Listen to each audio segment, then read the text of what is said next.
Hey YouTube, what's going on? Welcome back to the channel. This channel is called There Has to Be Something More. I'm your humble host, Scott Moore. Thank you for coming back to join me today. Hopefully you've seen the last few videos. We were out doing a little house hunting.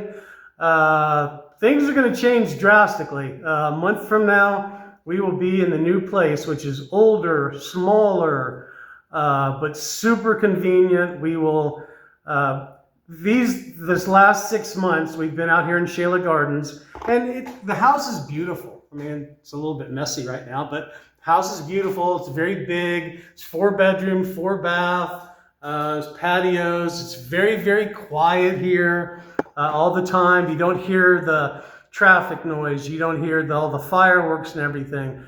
But if I leave here right now without a car, which we are really do not want a car.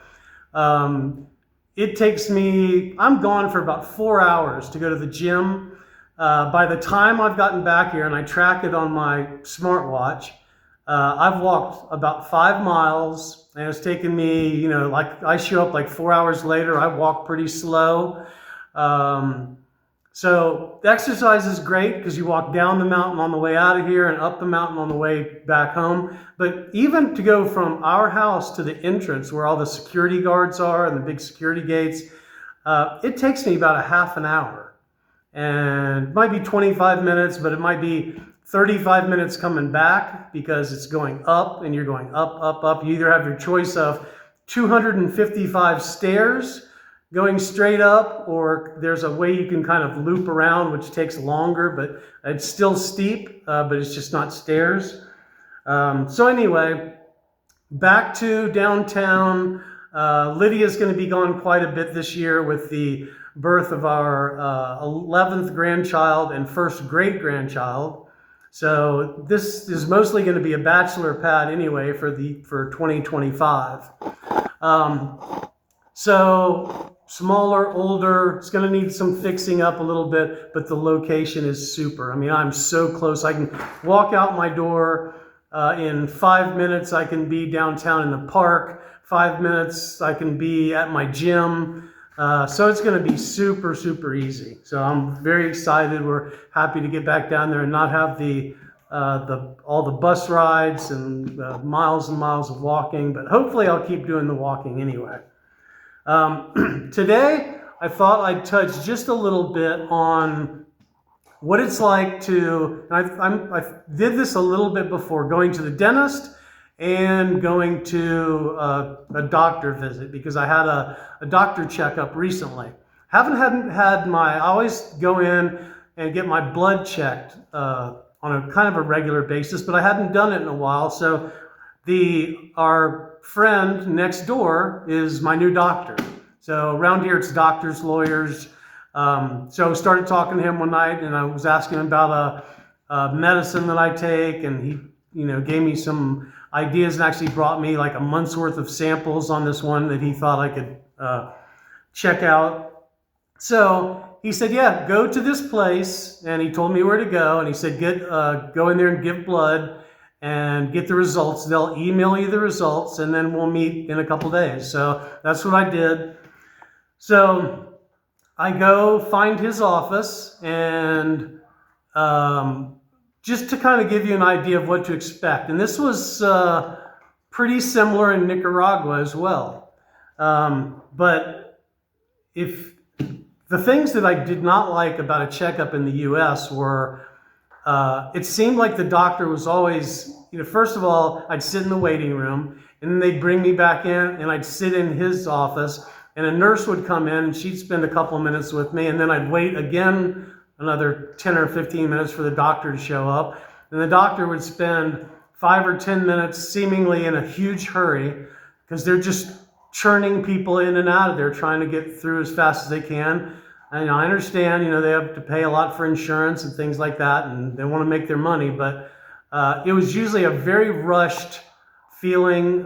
Didn't feel like they asked me very much, didn't feel like they were, whatever I was there for, they would discuss. If it was something else, not too much. In Nicaragua, it was very different, and it was very similar to the way it is here. when I went in, he had already received my blood work, and we spent about an hour together. And he asked me everything, all my history, any kind of medicine I'm taking. He checked my heart. He went through all the blood work and said, this means this and this means that. Checked my weight. If you were wondering, is it healthy to like move abroad, especially to a place like Costa Rica, Nicaragua, Guatemala, somewhere in Central America, wherever you're going, and I'd heard this on a lot of videos from expats about losing weight. I would just challenge you, if you're, kind of curious, go back to some of my first videos and see the difference between my weight now and my weight like when we first got to Nicaragua. My face was so big and round. I'm down somewhere around 40 pounds, and I say this and I don't think people believe me. I didn't do anything. I mean, I didn't diet. I eat what's available here, which is way more fresh fruits, fresh vegetables. Of course, rice and beans and tortillas are a big staple. It's funny to hear like all of the low or no carbohydrate stuff, because I've got to be like 65% carbs. Eat constantly, and I'm constantly eating. Now, I eat very little fat in my diet. I don't eat oil, so the fat in my diet comes from seeds and nuts and avocados primarily. So I have to eat and eat and eat and eat and eat because I'm trying to maintain my weight, and because I work real hard at strength training in the gym. But the doctor went over all of this, and even though he weighed me in, now I'm about 5'10", and I'm weighing about 215 now, which that's about 40 pounds lower than I was when we got to Nicaragua, the beginning of 2023. And it's just from eating a lot of fruits and fresh vegetables and rice and beans and tortillas and all that stuff, but not a lot of highly processed stuff, not a lot of fat in the diet at all. And we walk everywhere. So that's really been the key. Now, I do go to the gym 4 days a week, but it's the walking. The great thing about walking is almost anybody can do it. And studies have shown that unlike other aerobic exercises like, running, riding bikes, things like that, although great exercise, they do increase your appetite. And the studies show that walking does not. So you can go out and walk and walk and walk and walk and walk. My appetite, although I eat all the time and I eat a lot, but I've dropped the 40 pounds. Now, the doctor surprisingly told me, he said, I still like to see you lose another 20 pounds. I haven't been under 200 pounds in, I don't know when. I mean, it's been, I don't know if it's been 30 years. Let's see, 62. It's probably been at least 30 years since I've been under 200 pounds. But anyway, I'm not gonna do anything major, but I'm gonna try to slim back just a little bit and see if I can drop down 20 pounds more. And but I'm working really, really hard at the gym. One of the things older people fight is losing muscle as they get older. So I'm working really, really hard strength training at the gym to not only maintain, but try to increase my muscle mass a little bit. But so cool, the price of this checkup, to spend an hour with the doctor talking about my whole history, medicines I'm taking, exercise, what my diet is, 400 quetzales, which is about $52. So I don't have any insurance. There's nothing. That's just how much it costs as a private doctor. You can go to a public place and get it cheap or free, but this one's $52. And I'll do this at least every 6 months and just go in, just have them check my blood and just see if anything looks weird. But a lot of time, a lot of talking. He was doing a lot of listening, asking a lot of questions, but doing a lot of listening. And it was just a great experience. $52. Now, $52 might be the magic number because, and I'm about ready to have my teeth cleaned again. It's been just about 6 months. So I'm going to go in. I go to a dentist named Freddie Barrios. He is in one of the big malls here. His place is, he was recommended on the expat Facebook group by a lot of different people. I mean, a lot of people. Everybody knows Freddie Barrios. I would guess it's probably more expensive than most of the dentists in the city because, you know, it's a big modern office in the mall on the third floor. But any kind of, you know, it looks like you're going into a really nice dental office in the US, and everything's high tech. He does a great job. So, and that also 400 quetzales, $52 for a teeth cleaning. And that's the real, you can go get it cheaper. I mean, I'm sure you can find places around here to do it for 20 bucks.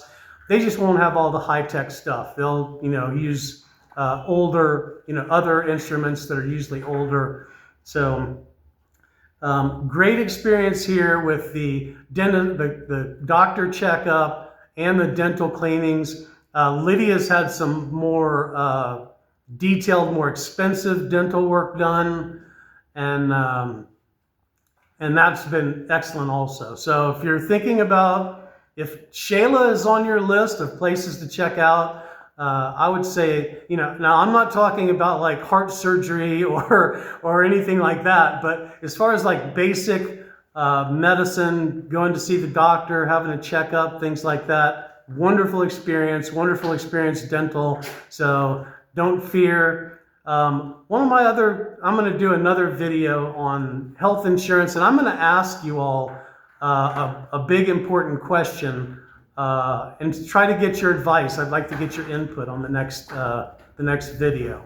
So I hope you all are having a wonderful day. Please, please, please take a minute to hit the like, the thumbs up, subscribe to the channel, make a comment down below. And I hope you all are having a wonderful day. We are just about to cross over the 1,000 subscriber mark.